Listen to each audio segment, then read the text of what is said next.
Broadcasting from the business capital of the world, this is the Podcast Business News Network.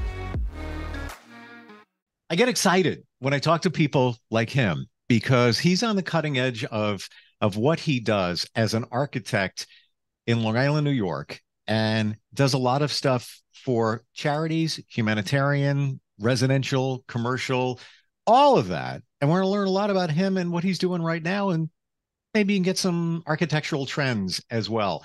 Jack Rosebery joins us on the program. Hi, Jack. How are you? Hi, Steve. How are you? I'm well. I'm well. You've been doing this a while now. How long? I started my career 21 years old, and I'm now at 39 years in the business. Wow. Wow. And out of the gate, when you were 21, were you an apprentice at an architecture firm? How did that all begin?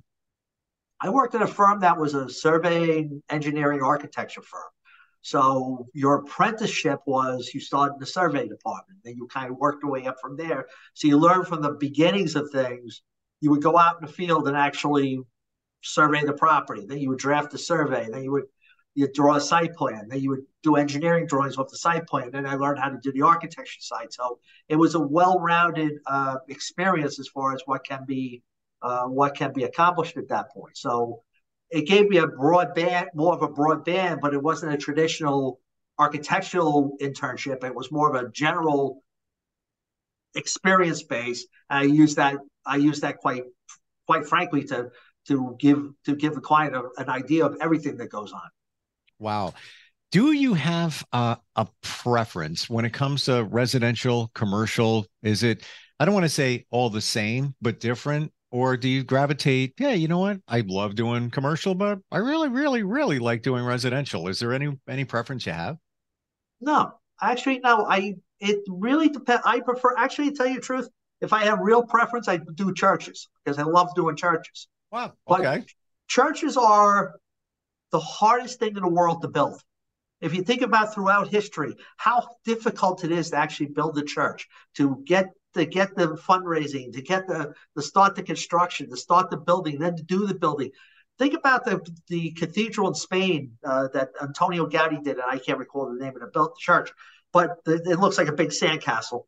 And they started that in 1890, and then still not really done. And they actually have to renovate pieces that they started.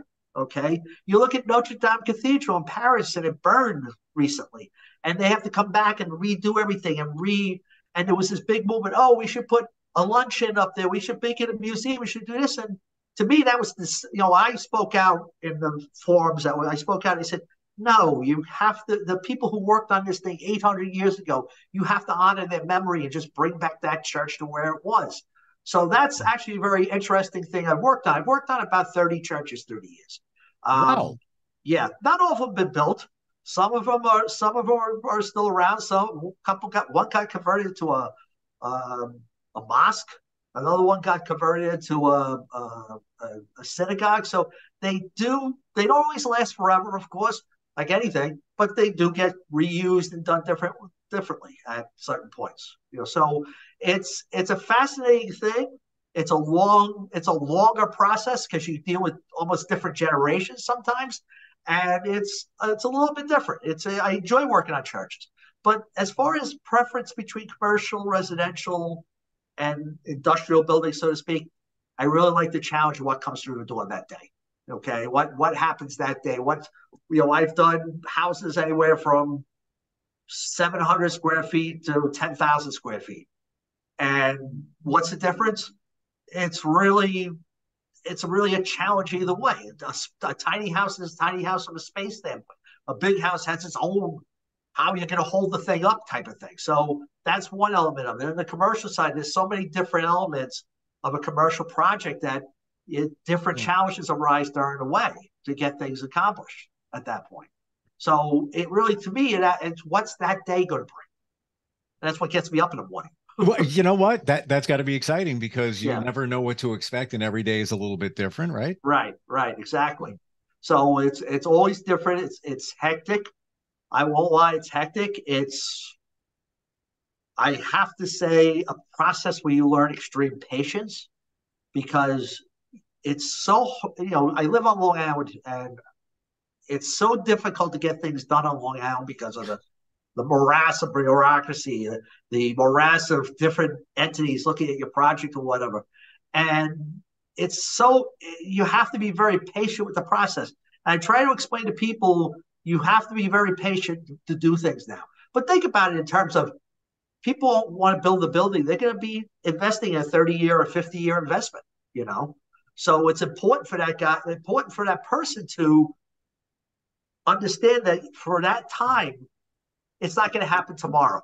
You know, one of the things I always joke, matter of fact, I think I mentioned earlier, I did a reality TV show once called Hotel Impossible. I did one episode, and it was a building called Clegg's Hotel on Fire Island, and the show was 42 minutes long. But to create that 42 minutes, I worked for 30 hours. My renderer, who did the renderings and the video for the show, worked for over 60 hours. The TV crew worked for 2 weeks straight there just to get 42 minutes of video. And people only see the 42 minutes of video and say, well, why can't you do like they do on TV? Well, you know, you watch Home and Garden Network, which is like, you know, to me, it's like I yell at Home and Garden Network as much as I yell at a football game. It's just, you think about it, it's 42 minutes, and Jonathan always gets the permit, gets the building done in a 7-week time frame, you know, and it's all done, and everything goes smooth during that 42 minutes. You know, the walls don't collapse, and something doesn't have, the ceiling didn't cave in or anything like that. And I know, and people just see that and they go, well, why can't it go like that? Well, because it's TV. It's different. So you read my mind in a lot of points. I'm also on and from Long Island. Just a coincidence. We do podcasts all over the world. Right. It's coincidence. We happen to be maybe 5 miles away from each other, right. maybe 8. And my next question to you was, what's the permit process like? Because here on Long Island, as you know, I had houses built, I had changes made to houses over the years. It's been a big challenge. And what's interesting is, with all the technology, with everything that has come along, that hasn't moved forward in terms of getting it all done, right? Well, what happens is it's a we've gotten overly concerned with liability. And I think the building departments have gotten a lot of building departments now have lawyers that are assistant or associate directors and stuff like that. And it seems like everything is done with a mind towards liability. This is where I preach the patience part is so important. You have to be patient with that process, because it can take 8 months, 4 months, 8 months, 12 months, 2 years, 3 years, however long it takes, because you're going through a myriad of governmental agencies. You're going through a myriad of different ideas, and each person has an interpretation, which doesn't align with anything you may know or not know. It's my interpretation against theirs. So what I think is to code, they might turn around and say, no, it's not to code.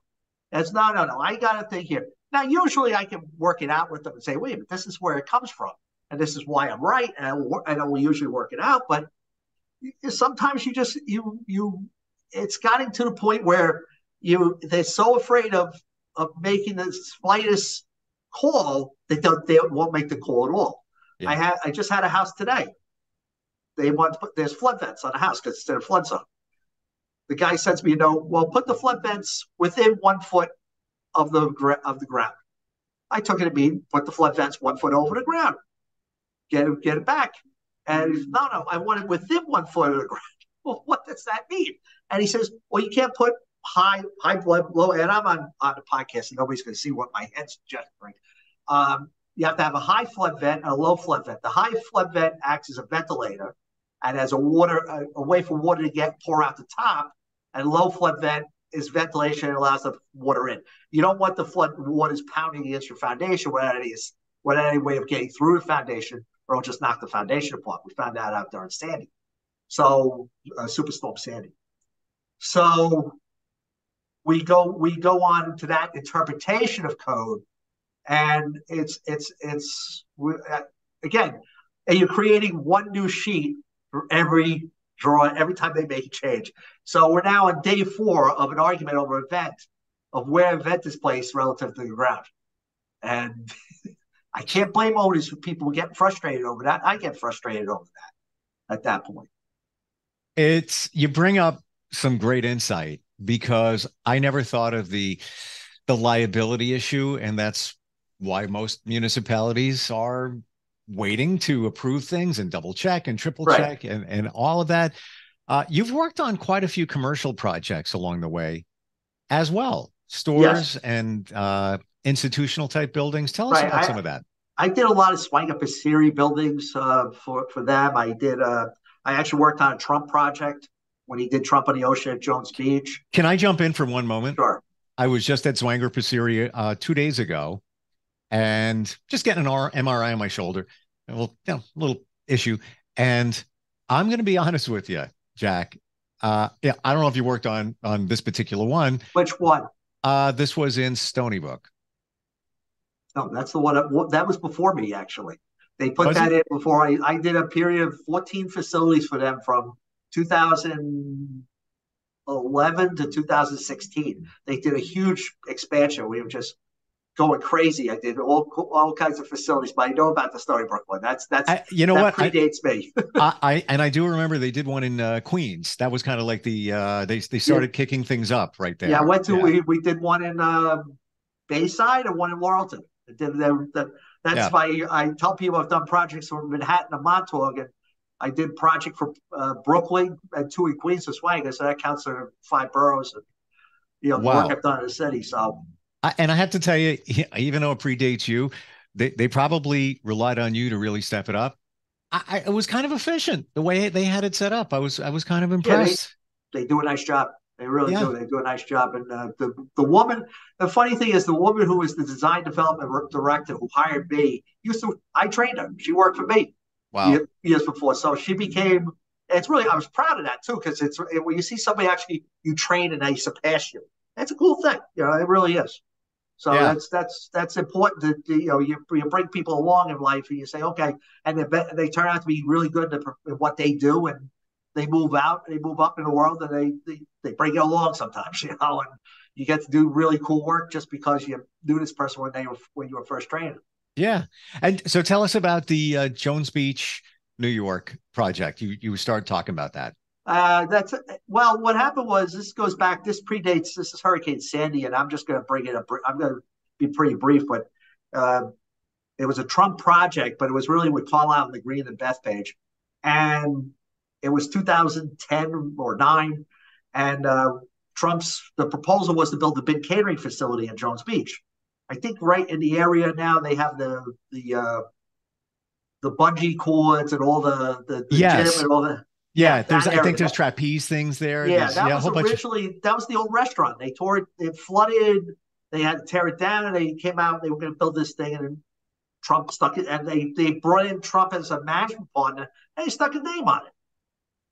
And we had to go for a state variance to use underground facilities. And once the locals got wind of what that was happening, and this is before anybody, the only thing we knew Trump for at the time was the beginnings of The Apprentice, I think.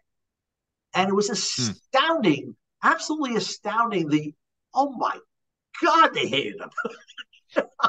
And hated anything to do with Trump. And all it was Trump's name. And it was like, he's going to turn it into a casino. He's going to do this. And the world. I was like, you kind of went to the hearing and went, oh my God, But unfortunately, what happened was it became political rather than, it became politics rather than merit. And I always talk about the politics of merit, but sometimes merit gets overwhelmed by politics. What happened was it was denied. Trump had it overturned to the courts on Article 78. And then Sandy came along and washed the whole thing away. But it was I learned some really weird arcane knowledge doing that. Here's the arcane knowledge. I'll tell you this bit. In a storm, okay, the worst Long Island can flood is not from a storm, believe it or not. We had Hurricane Sandy. It's the structural engineer came up with this stuff because of what could happen to this building. And the worst thing that can happen in Long Island from a flooding standpoint as a tsunami from the Azores, an earthquake on the Atlantic Rim. Is that wild? And reading the whole report is the entire land would be buried up to 25 feet of water if there was ever a tsunami from an earthquake in the Azores. And we presented this stuff, And wow. The chairman told us it was the best presentation he ever heard, and everybody was there. All News 12, News 7. It was a wild scene, but we didn't get it, and it just you move on. You just move on from there. And I get to tell that. You mentioned Superstorm Sandy, which in the Northeast here in 2012, right around this time of the year. Right. give or take. October 28th. Yeah. What was it like after that? Were you kind of in overdrive, working overtime, months past that in the rebuild of that? Not right away. It didn't happen right away. Not like you would think. It took until about 2014 for the dust to settle and everything to clear, the insurance money to finally shake loose. Then they brought in New York Rising. And New York Rising was a program that really it didn't work as well as it intended. Let's put it that way. And I'll leave it at that. But it enabled people to get back on their feet. So I did a lot of work in raising houses and flood prevention during that time. You learn a lot from that. You learn, okay, this is why I talked about flood vents earlier. That's where I learned it from the New York Rising, raising the houses up, doing the things that people need to do. And it was a very interesting experience from that standpoint, as far as the learning what had to happen to raise the houses up. And we would raise houses 5-6 feet, that type of thing. But then something else would come into play. You raise the house. Somebody would have a 2-story house. You raise the house. Well, if you raised it too high, and the state came in and had a technical interpretation and said, well, if you raise the house too high, you have a 2-story house, you put fire sprinklers in the house. Well, how the heck do you do that?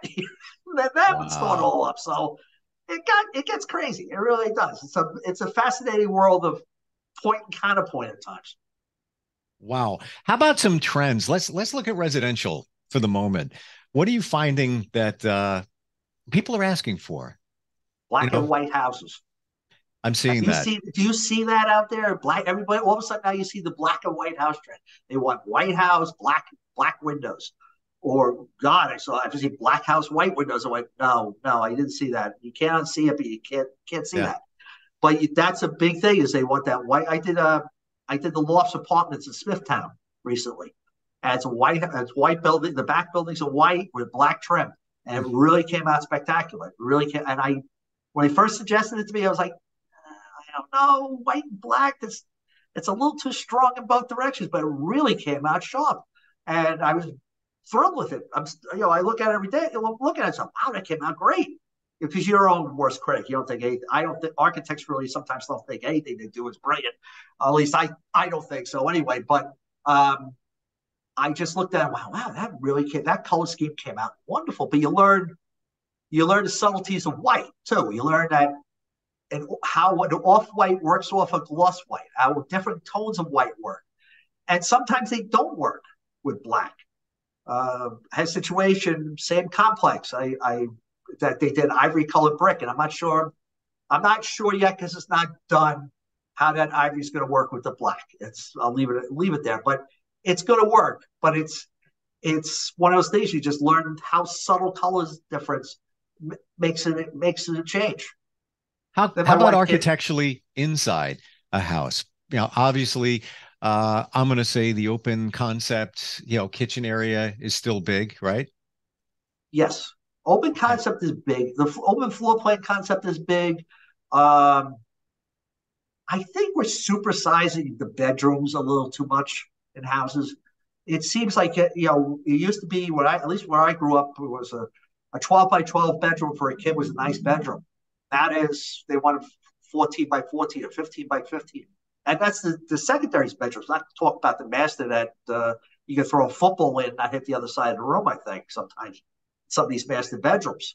And it's fascinating of that scale has changed of bedroom sizes and what you have to store in bedrooms. I mean, think about Long Island in the 60s. We grew up in houses, and we had a closet that was maybe 2 by 2, and that was a good sized closet. You were lucky to have it. Nowadays, you almost have to design around the closet. You have to build closets in houses that are 4 and 5 feet long. And basically, what I do is I take a space, I divide it in two, run a 2 foot gap between the spaces, and that becomes the closet. And that's more than enough. Should be more than enough closet space for most people. Plus, closet space is a point of contention among married families. The husband never gets the larger closet space if it comes to that. I've had long counseling sessions on that front, So it's an ongoing thing.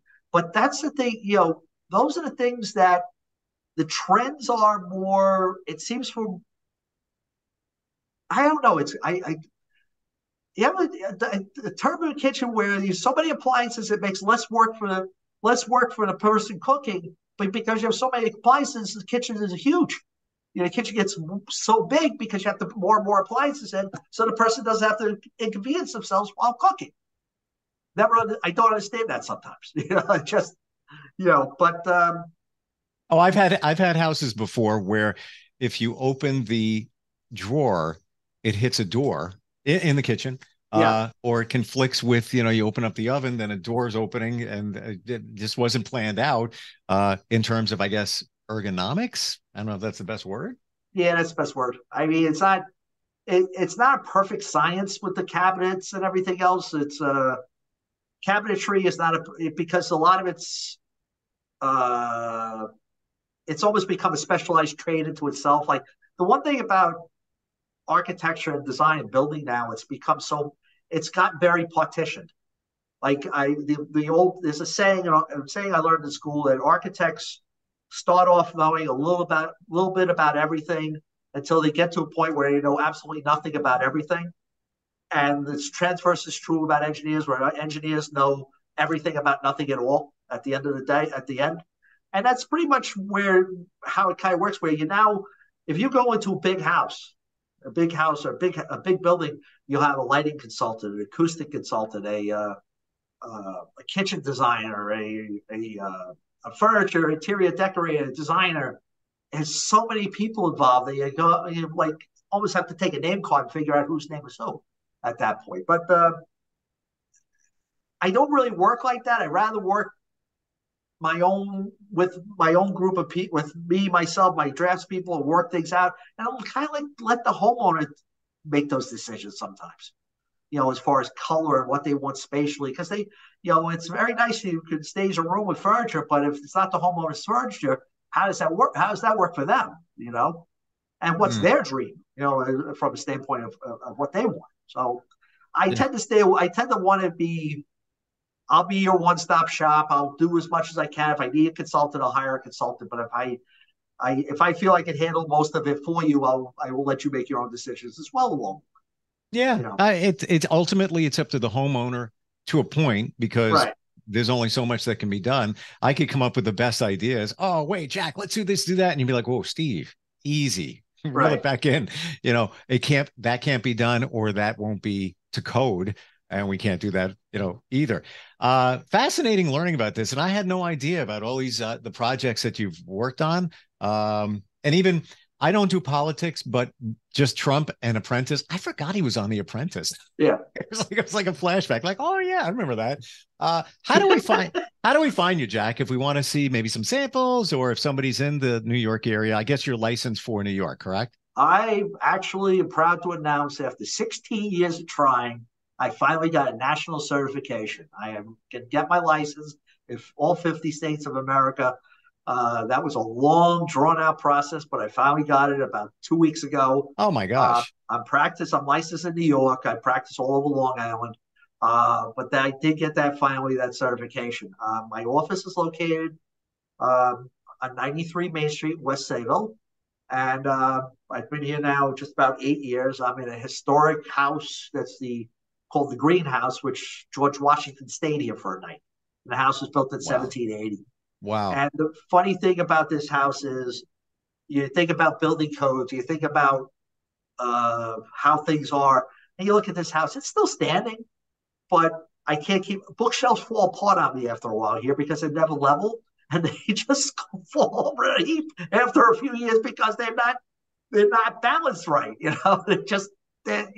I might have to buy a better branded bookshelf, but even when I bought a better branded bookshelf, it collapsed after a couple of years because the floors are so badly out of level. And it's because you can't level them after a while. They're permanently bent.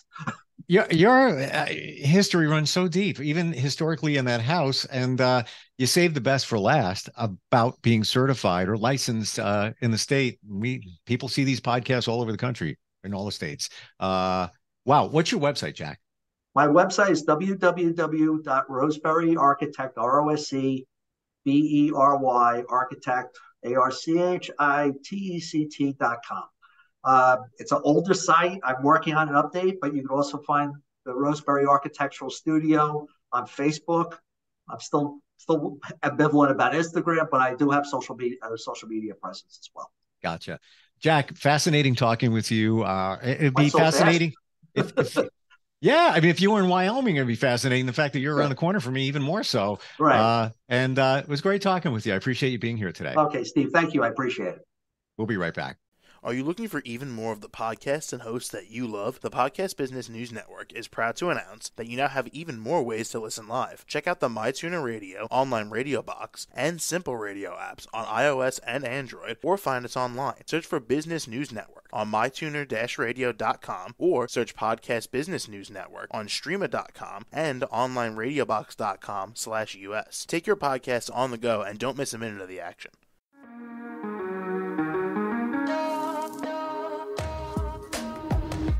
Broadcasting from the business capital of the world, this is the Podcast Business News Network. For nearly 2,000 severely injured veterans, everyday life has become filled with barriers. Day-to-day simple tasks can become pretty daunting. I have to carry my chair up 2 flights of steps or have somebody do it for me. What scares me the most is just the falling. When I'm struggling with my house, I think, to have that one great barrier just knocked down, I mean, it's crucial. Home for Our Troops is a wonderful nonprofit that builds a mortgage-free, fully adaptive, handicap-accessible house. And there's no catch. It'll be our very first home that we've ever owned. This is a game changer. This is where your life begins again. We need you to join us in completing this important mission. Please visit hfotusa.org and help build homes and rebuild lives. Because of you, everything's going to be okay.